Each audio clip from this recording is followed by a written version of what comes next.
I'm reproducing a section of Duncan Phyfe's bed. It was about 7 feet tall, so this is just a small piece of it. And this is a piece of mahogany, and I'll be turning it on a modern powered, electric powered lathe. I'm looking at this original to get an idea of the flow of the vase section here, because this pretty much has to be done by eye. And so I'm turning this section here, and this will be rounded over into a nice vase form. So I know that this is the maximum diameter. This is a smaller diameter, which I'll caliper.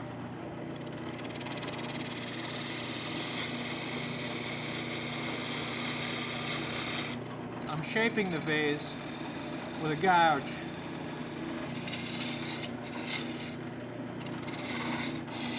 I'm coming from each side into the low spot.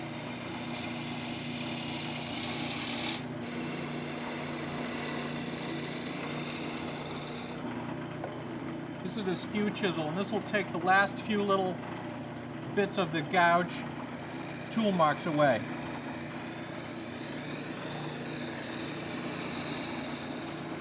Most of this will be carved away, so it's just the flow of it that needs to look good. And now I can take it off the lathe and start carving. What Phyfe did here was he wrapped his post in leafage, carved water leaves here. And so he's taking a essentially unornamented turned mahogany post and putting leaf carving on it to ornament it. So I'm going to start at the high point of the vase here and follow that line. And so from the high to the low, I can cut this way because all the fibers are exiting this way. And from the high to the low here, I can cut this way because the fibers are all exiting sort of the edge of the canyon wall that way. I'll put the tool right on my rib cage and just lean into it like that. And so I'm getting a lot of power. It's not just, I'm really not just using my hands and my arms. Have to use your whole upper body. The hollow part that separates one leaf from another, this is where this trough is happening, right on these points. And once you start carving, you immediately erase all your lines. And so drawing in the initial cuts is okay, but after that, kind of on your own. Actually, sound is pretty critical.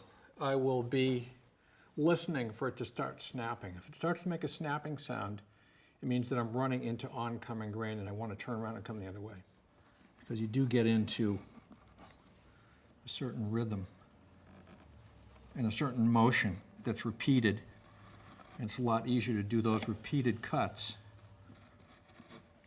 do similar cuts one after the other, instead of going from one type of cut to another, then switching back again. So now we'll go to a tool that's going to scoop out this rib that I've left in here and leave the hollow space between the leaves. So once this groove, once the space between the leaves has been cut, I'll just check these V cuts again, clean them up. So here we've got the divisions between the sections of the water leaf have been modeled with the V cut and the hollow cut. And now I'll round off what's left. And I'm trying to cover the entire width of that piece with one cut. Now I have to go back and round off the other half of these. And so I'll probably have to come in the other direction. This is a back bent gouge, and this is bent, it moves the handle up out of the way so I can reach in there and cut this part of the carving. So I'm going to turn it over and come in from this direction because this is the way the grain wants to be cut on this particular part. And then there are a couple more things that need to be done. One of them is to round off the end of each leaf. This gives it just a little bit more three-dimensional roll.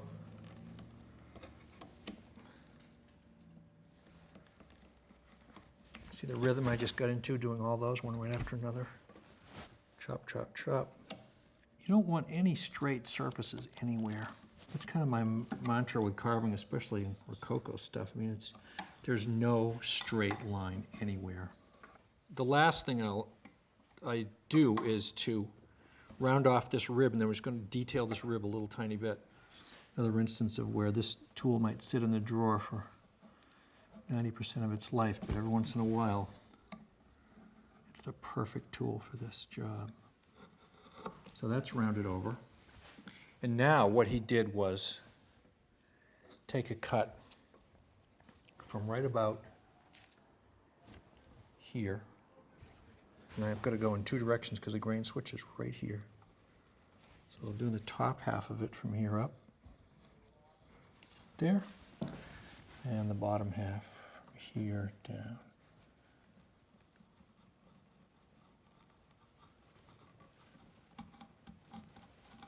Really only have one chance to get that, so there we go. I would not normally carve one leaf from start to finish. All these cuts, all these V cuts I did, I would just keep spinning it. Do all of them with my right hand, all the ones I do with my left hand, I'd spin it, do all my left hand ones. Then go back and do all the next cut on everything. Just slowly melt it down in, bring it into focus. By making a nice contrast between the high spots and the low spots and ruffling the edge, all of a sudden it has some motion. It's crawling up here, and in the process it's sort of waving.